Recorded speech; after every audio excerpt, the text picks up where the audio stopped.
It's a big old mess. Two local leaders raised concerns about Jackson, Mississippi's parking meter debacle in downtown Jackson. And man, oh man, is that not something that hits close to home for me, as I ran my nightclub downtown for nearly a decade and stayed in a constant battle with the ticket witches, with JPD running around downtown constantly hitting people's tires with chalk to make sure they had moved and all that nonsense and writing us tickets, all because the city is in business with the parking garage folks and they try to force people into the parking garages and cost you money. Therefore, they make money. Hey, but first, real quick, don't forget this Saturday night, Shuckers on the Reservoir. It is the huge Halloween bash going on in Ridgeland at Shuckers. $15 gets you in. They'll be giving away over $2,000 in cash prizes to the scariest, funniest, and sexiest costumes. That's this Saturday night. Got to be there at 10 o'clock to get registered. We've got to be there by 10 to get registered, and you must be present to win at midnight when they do the judging. So just a heads up, this Saturday, Shuckers on the Res. Can't wait. Going to be a hell of a time. All right, let's jump into it. This is from WLBT. They got them a parking meter fiasco going downtown, and David Archie and Addie Green gonna wobble to the polls. Or little inside joke there if you listen to WYAB. Anyway, let's take a look over here and see what WLBT has to say and what David Archie and Addie Green have to say. Let me make my screen a little bit bigger here. Screw it. It says a former Hinds County supervisor and a community activist from Bolton are calling on the city to end its contract with a private company now handling the parking meters in downtown Jackson. On Tuesday, David Archie and Addie Green appeared before the city council where they decried the parking kiosk, saying senior citizens don't know how to use them and they're not easily accessible for those with disabilities. And I'll say this, I think there's a lot of people that don't know how to use them. And who's really comfortable putting their debit card or credit card into a machine in the middle of the street, and not just downtown Jackson, but anywhere?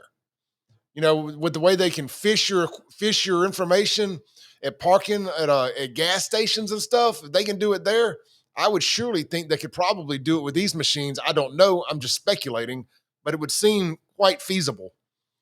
Continuing on, Jackson, Mississippi is in a state of emergency. We have all kinds of issues and all kinds of problems, but this is one problem that we can solve right away by removing those meters and rescinding the contract with this company, David Archie said. And I do agree with David on that. Jackson is, in fact, in a state of emergency. You're fixing to not have a mayor, allegedly. You're fixing to be down another city councilman, allegedly. And the Hinds County DA is about to go to prison, allegedly.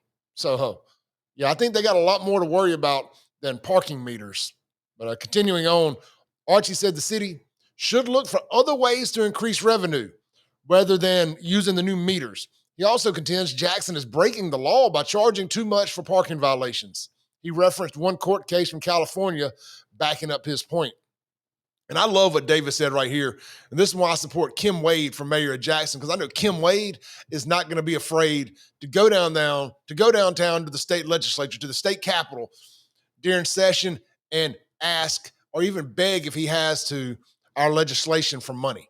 It says, if you need money, go to Washington, D.C., go to the state house, beg, plead, ask for money to run this capital city, but don't put the burden on the people that are coming downtown trying to do business.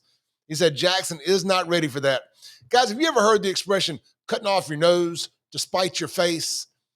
That's what the city of Jackson does to itself on a daily basis, multiple times a day. As a matter of fact, I'm almost convinced that the employees that work for the city of Jackson get bonuses every month on who, in fact, can cut their nose off to spite the city's face the most times per month. It's like when I sold cars. There was a salesman of the month. They got a bonus for whoever sold the most cars. Sometimes on a Saturday, the first person to get a hat trick, that's 3 car deals, would get a cash in hand bonus. I'm convinced the city of Jackson has some type of similar bonus structure in place for those people who can run people the hell out of Jackson the fastest, who can run businesses the hell out of Jackson the fastest. Gotta be. I spent too much time over a decade working in downtown Jackson, and that was pre-Chalkway. What would that be? PC? Pre-Chalkway. Continuing on, talking about the price of these parking tickets. Currently, someone ticketed in downtown Jackson will receive an initial fine of $24.50. If the amount is not paid within 30 days, it will increase to $44.50. It goes up a additional 20 bucks, and the fine does include an administrative fee of $3.50. Quote, you have the right to charge a certain amount for the ticket, but when you get into a $24 ticket and then you don't pay it in a certain number of days and you raise it to $44.50, they call that something excessive, he said. The comments are the latest in a string of concerns raised by residents regarding the new parking kiosks, which were installed as part of a contract with SP Plus Corporation. Now, I want to say this too. I don't personally have a problem with the idea of these parking meters. I don't know if that's an expensive fine or not. It's less than 50 bucks. That seems about par for the course. I don't know what they cost in other areas. I don't ever plan on going downtown and using a parking meter and getting a ticket again in my life. If I have to go downtown for something, it ain't happening. I just ain't going downtown if I got to use a parking meter. But with that said, the residents of Jackson are always complaining about something. They set up roadblocks trying to make Jackson safer a couple years ago. And the residents of Jackson, you know what they did? They sued the city to make the JPD not be allowed to have safety checkpoints to check for insurance, driver's license, and expired tag. Apparently, making sure everybody's playing by the same rules on the roads is racisms in Jackson, even if it's black police, a black mayor, and black residents.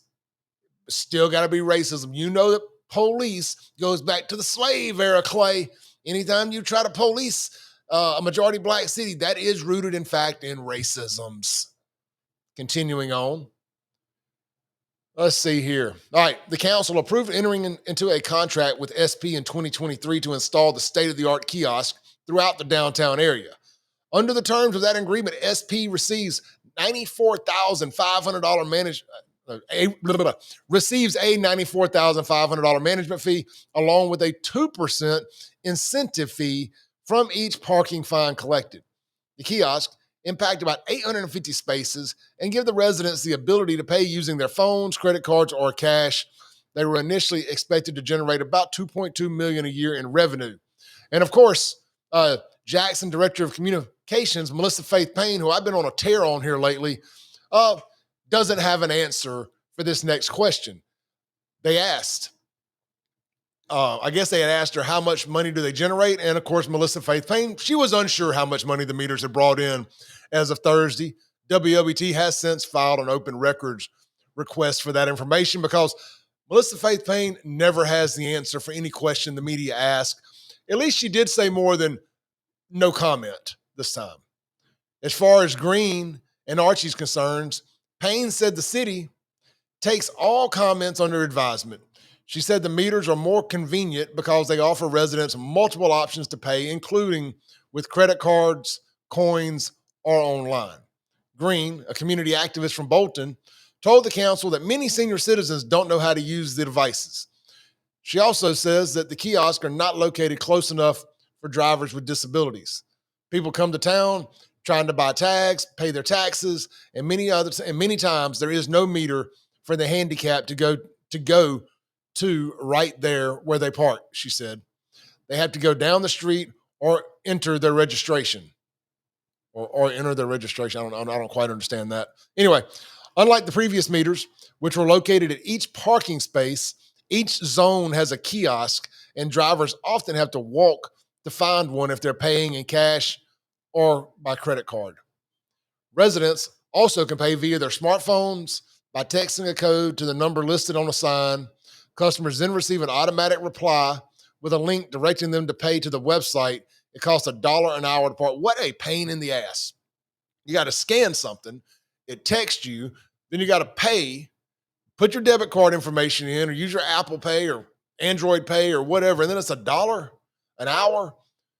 I wonder if you can stay for more than 1 hour now. For the longest time, it was like 1 to 2 hour parking at the most, and you had to leave. because they tried to force you to park in them damn parking garages. Or the ticket witches downtown would mark your tire with chalk to see if it had moved. Green and Archie said they also don't like the fact that they can't get in touch with anyone if a ticket is given. Quote, you can't call anyone that will answer the telephone, Green said. It's a big mess. Fines can be paid online via an address provided on the ticket. They can also be mailed into Park Jackson on Fortification Drive East. Quote, we have illegal drugs in the city. We have abandoned houses. We have infrastructure issues. You can't even ride to get downtown and get a parking place, Archie told the council. But yet, you want to put the burden on the people. It's not right. It's not fair. And I'm going to ask the public to join me in a protest to have this council rescind their vote on these meters, he continued. They've got to go. It's just that damn simple. Look, man, change is hard. It is. People don't like change. I get it. As far as Jackson having crime and having all these other problems and parking meters, it is a city. They should be able to do more things at once. You should be able to walk and chew bubble gum. But this is Jackson, Mississippi we're talking about. So I fully agree with David L. Archie and Miss Addie Green. These meters need to go. It should be free to park in downtown Jackson. This has been the Clay Edwards Show. Be sure to watch live every Monday through Friday morning right here, wherever you're watching this video, YouTube, Facebook, X, or Rumble for the Clay Edwards Show from on WYAB 103.9 FM right here in Jackson, or, of course, online where you're watching right now in 4K living color for the most incendiary talk show in the country, focusing on national politics, pop culture, the culture war, and of course, Jackson, Mississippi. Y'all stay blessed. Be sure to visit my website, buyfafo.com, and support your boy by buying one of my F Around and Find Out shirts or